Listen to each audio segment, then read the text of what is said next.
Handa na ba kayo, Lubao?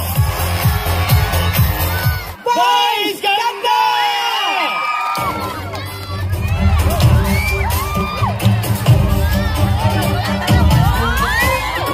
Make some noise for my people!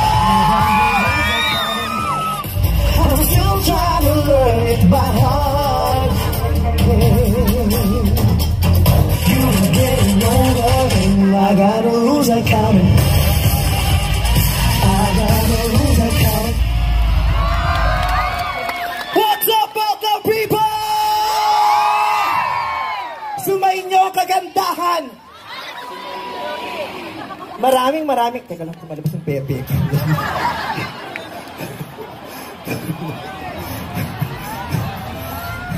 Naloloka yung mga nasa harapan. Masabi, bakit may mic na sa taas, may mic pa sa baba? Hindi yung mikropono yun. Bit ko yun, amplifier yun. Nararamdaman ko na hindi nyo ine-expect na ganito ako kaganda sa personal.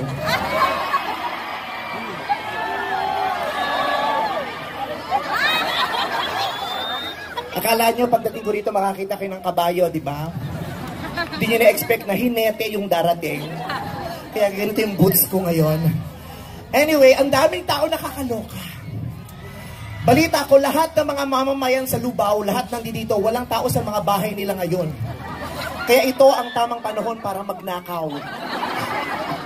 Walang makakahuli. Kaya sa mga magnanakaw na naririto, huwag kayo dito, maraming pulis. Doon kayo sa mga bahay, walang tao dahil lahat nandito sila ngayon. Ayan. I love you too. Yeah, but... Nag-I love you to ako, na-realize ko babae pala yung nagsabi. Yeah. Pasensya ka na. I don't eat seafoods.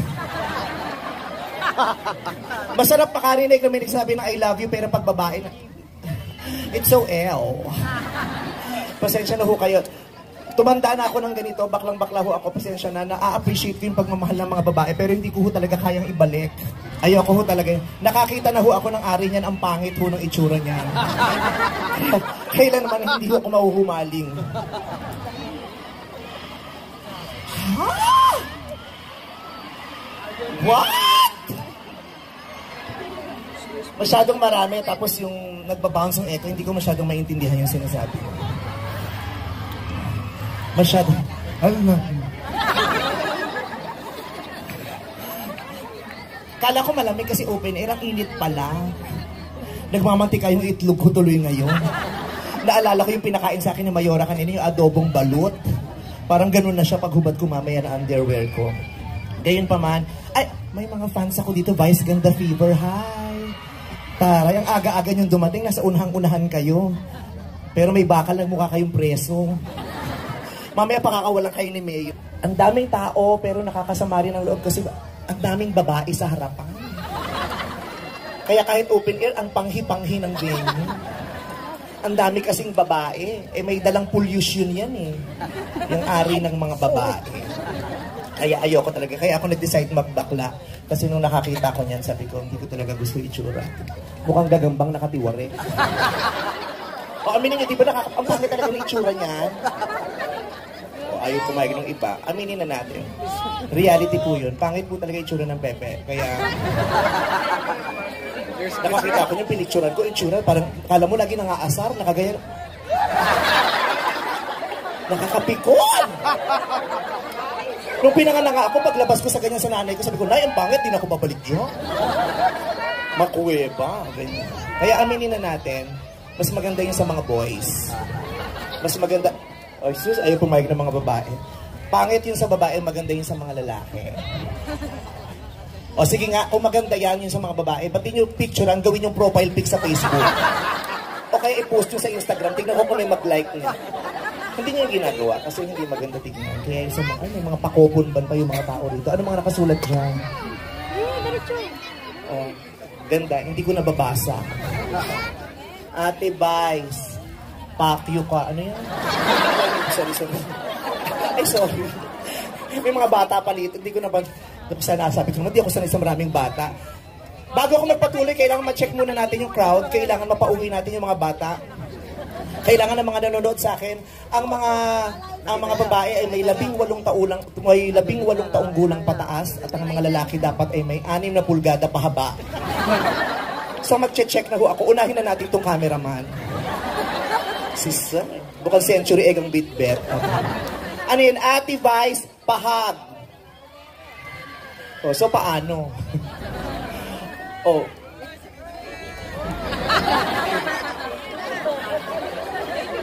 Ganyan. Ano pa yung isa? We love you. I love you too. Ah! Pili na lang naintindihan ko. Pati nga itsura nito. Ay! Mukhang sa itsura mo, mahirap kang tulungan. Mukhang kahit gobyerno mapapahamak pag nagpatulong ka. Naghahanap ka ng jowa. Baklang-bakla, sabi, yes! Lalaki ka? Sabi, lalaki ako, baklang tuwa. Ba't ka naman naghahanap ng jowa? Ang jowa hindi hinahanap yan. Binabayaran lang. Kung may pambayad ka, madali ka magkakajowa. Hindi mo na kailangan maghanap. Nakatuwa siya, oh. Nasaan ka na ulit? Ang daming babae dito. Oh, imposible hindi ka makahanap ng jowa. Madali kang makakahanap ng jojowain mo. Ang mahirap yung makahanap ka ng jojowain ka. Kaya kailangan mutual yon. Ang dami, oh.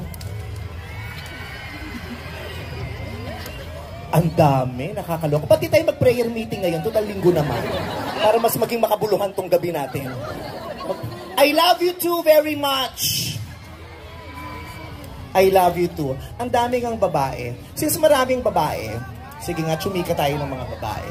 Dahil meron akong hinahanap eh. Kasi, nagdi-discover ako ng mga babae lately. Na-discover ko na si Jackie, na-discover ko si Stephen. Malay nyo may ma-discover din ako rito sa Lubao. Alam nyo ba yung Dalagang Pilipina Challenge? Sino nakakaalam ng Dalagang Pilipina Challenge? Gusto ko ng participant, gusto ko yung 18 years pataas, hindi pwedeng minor. Ha, gusto ko yung 18 years pataas. Maghanap nga tayo dito. Dito sa mga nasa unahan, sino marunong magdalagang Pilipina Challenge dito? Maghanap tayo. Huwag yan, super bagets naman yan. Sino? Kailangan 18 and above. Sino? Ikaw? Ilang taong ka na? 16. O tama, 18 years and above nga yung 16. Puta ka, tatanga-tanga ka.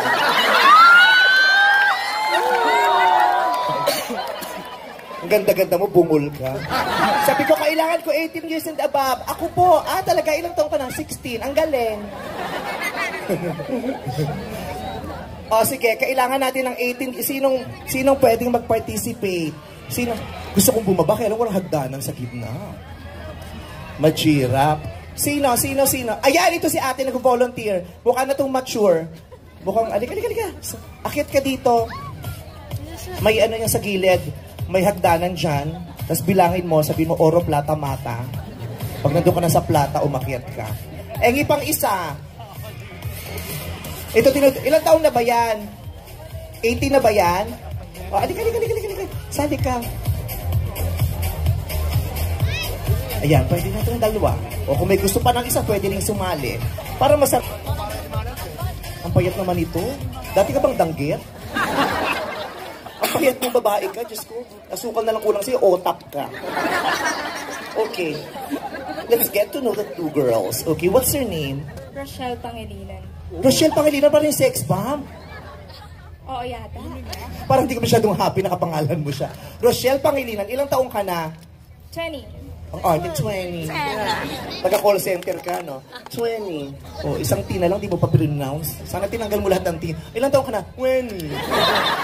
Tapos 21, 22, 23, 24. 20. May mga ganyan yung mga pasosyal magsalita eh. Ano yun ka na? First year. First year, second year, tapos third year. Pag-graduate mo, third year. 20, pare, 20. So, what do you do? Nag-aaral ka pa? Nagtatrabaho? Working po. Saan ka nagtatrabaho? Central Luzon TV 36. Ayun po sila. Oh, walang kumibo, di ba? So, wala kang kasama. Kumakaayun po sila. Kala mo may mga... ano yan? Anong trabaho mo dyan? Production assistant and researcher. Ay, researcher. Taga-Google. So, dati kasi panahong wala pang internet, pag sinabing researcher ka, ang hirap ng trabaho niya. Pero ngayon pag researcher, medyo madali kasi i-google ka na lang, click-click lang. Ang problema lang kung wala kang load. Diba? Tapos wala kang... Taray ni ate, may braces sa bibig. Oh.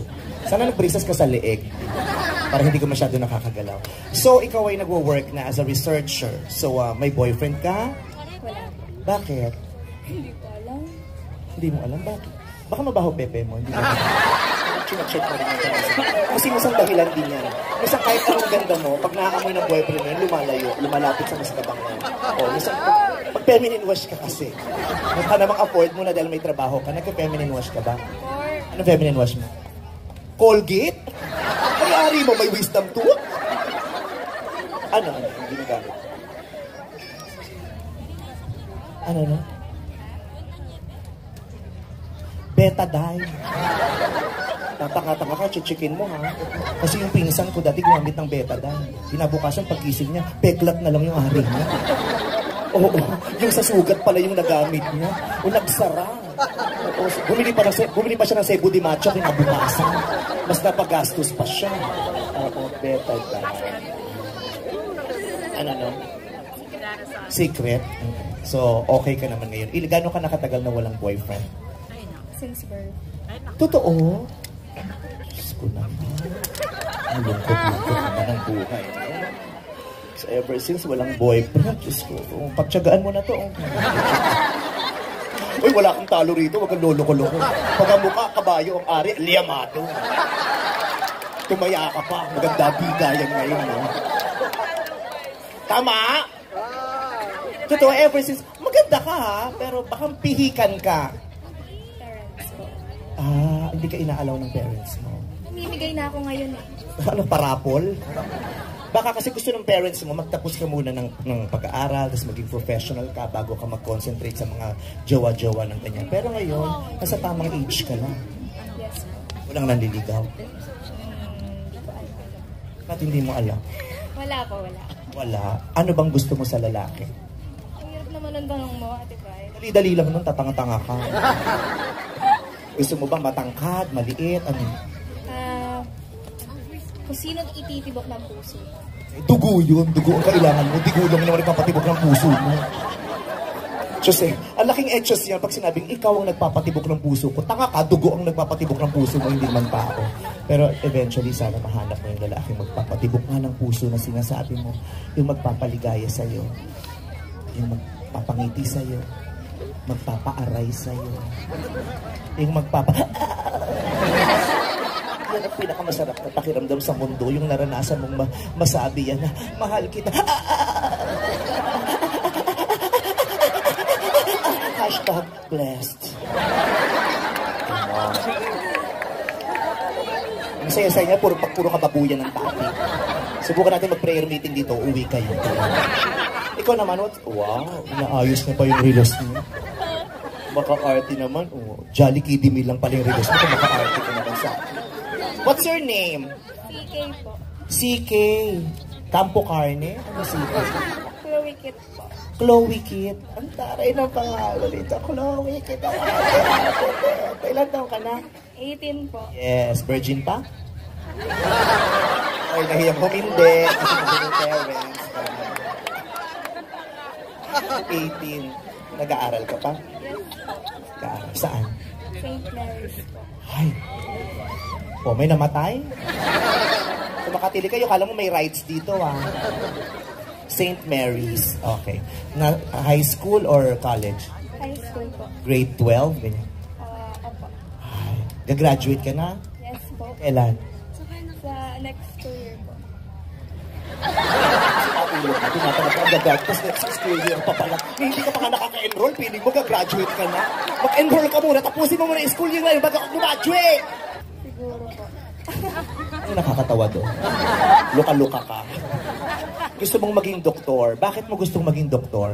Habang kinakausap mo, wala ka namang ginagawa, maglinis-linis ka muna dyan. Punasan mo itong mga aparato para may ginagawa ka. O kaya mag-research ka, wala ka pang project ngayon. Bakit mo gustong maging doktor? Kasi po yung lolo ko, meron po siyang sakit sa bato. So, gusto ko lang po siya matulungan. Kasi yung lolo mo merong sakit sa bato. Mukhang hawakan lola mo ba ako? Kaya mo gustong maging doktor kasi yung lolo mo may sakit sa bato para matulungan mo siya. Tanga ka, anong edad mo pa lang? Magpipremed ka, magme-medicine ka, magbo-board ka, magpa-practice ka. Sa tagal mo makagraduate, bulok na yung bato ng lolo mo sa pantog niya, namatay na yun. Sira ulo ka, ipagamot mo ngayon. Gusto mo palang makatulong, ipagamot mo, painumin mo ng buko yung lolo mo, tapos papuntayin mo sa doktor para matanggal yung bato niya. Yung bato niya naging graba na pagkatapos mo makapag-aaral.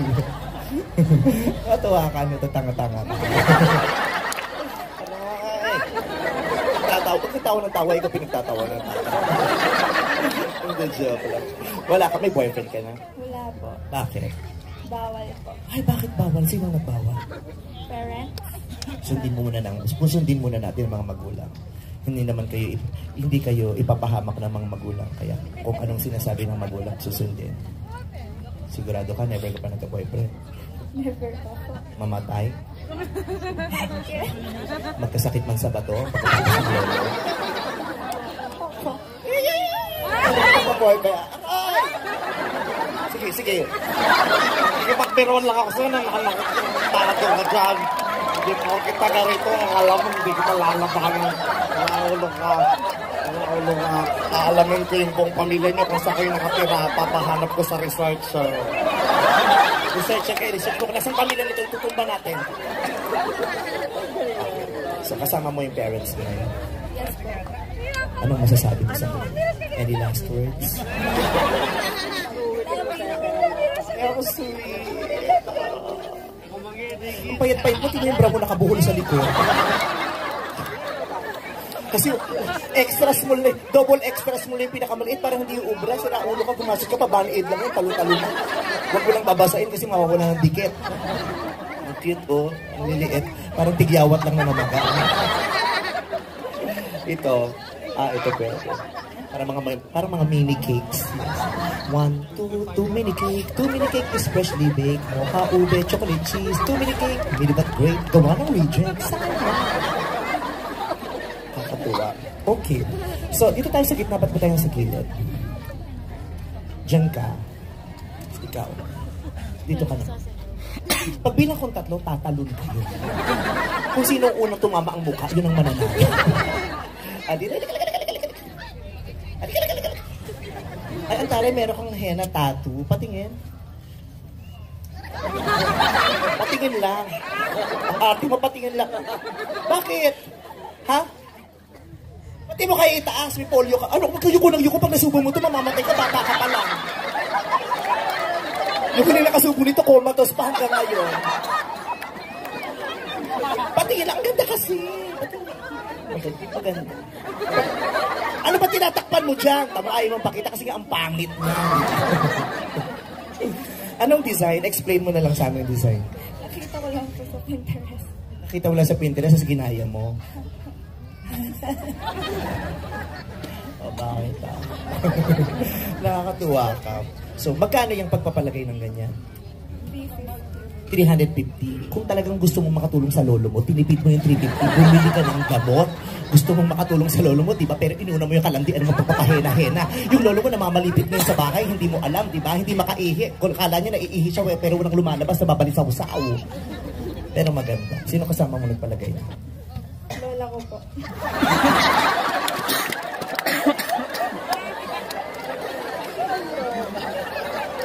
Hindi naman kita masisisi. Napabayaan mo yung lolo mo. Suportado ka naman pala ng lolo mo. Nasa yung lola mo, nagpahena rin. Sabi mo sa lola mo, pahena sa likod. Lagay niya yung birthday, tapos death to follow. Lapid na pala yung hindi, cute. Maganda yung magkasama kayo ng lola mo sa fun, para, di ba, close pa rin kayo. Tama? Halika na rito, layo ka ng layo, baka mawala ka, hanapin ka pa sa amin ng mga kamag-anak. Okay.